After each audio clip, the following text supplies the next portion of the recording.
औरत के शरीर के लिए आदमी कुछ भी कर सकता है, चाहे जो अंजाम हो जाए। एक समय था जब अजय के मन में भी विवाह को लेकर तमाम तरह की उत्सुकताएं थीं। शादी का मतलब उसके लिए वो सब कुछ था जो हर युवा लड़का सोचता है।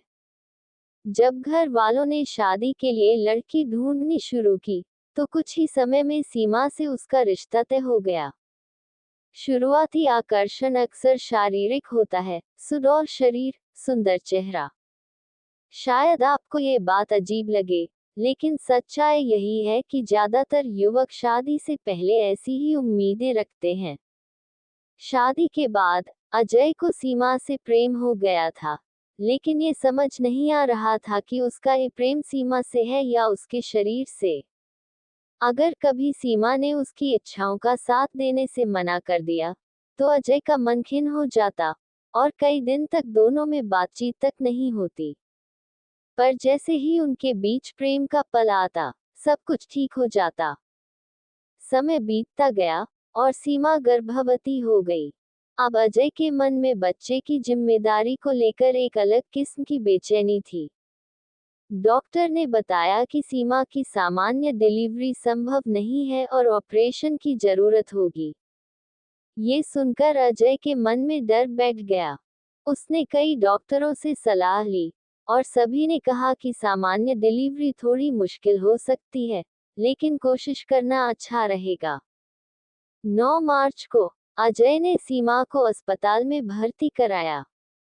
डिलीवरी के समय सीमा का दर्द इतना बढ़ गया कि उसकी पल्स गिरने लगी और वह बेहोश होने लगी।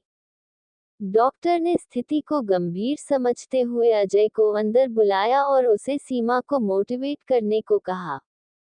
अजय के सामने उसकी पत्नी सीमा नग्न अवस्था में लेटी हुई थी। उसकी योनि खुली हुई थी और बच्चा बाहर आने के लिए तैयार था। ये वही जगह थी जिसे कभी अजय ने आकर्षण का केंद्र माना था, लेकिन आज उसकी नजरों में वह जगह जीवन की जननी थी। जैसे ही बच्चा बाहर आया, डॉक्टरों ने उसे सीमा के सीने से लगाया और सीमा के स्तनों से पहली बार बच्चे ने जीवन का आहार पाया। उस रात के बाद अजय की सोच बदल गई। उसे एहसास हुआ कि यह शरीर मात्र आकर्षण का साधन नहीं है, बल्कि यह जीवन की शुरुआत का आधार है। उसने महसूस किया कि उसकी पत्नी ने इतने कष्ट सिर्फ इसलिए सहे ताकि उसका वंश आगे बढ़ सके। उस दिन उसे समझ आया कि उसका प्रेम केवल सीमा के शरीर से नहीं, बल्कि उससे है, उसकी आत्मा से, उसके समर्पण से। उस पल उसकी आंखों में उसकी माँ की भी इज्जत बढ़ गई। उसे एहसास हुआ कि इस दुनिया में उसे लाने के लिए उसकी माँ ने कितनी तकलीफें सही होंगी। अजय का मानना था कि जो लोग अपनी पत्नी को केवल एक शारीरिक वस्तु समझते हैं, उन्हें एक बार प्रसव के दौरान अपनी पत्नी की तकलीफ को देखना चाहिए। इससे शायद वे समझ पाएंगे कि प्रेम केवल शरीर तक सीमित नहीं, बल्कि आत्मा और समर्पण से जुड़ा होता है।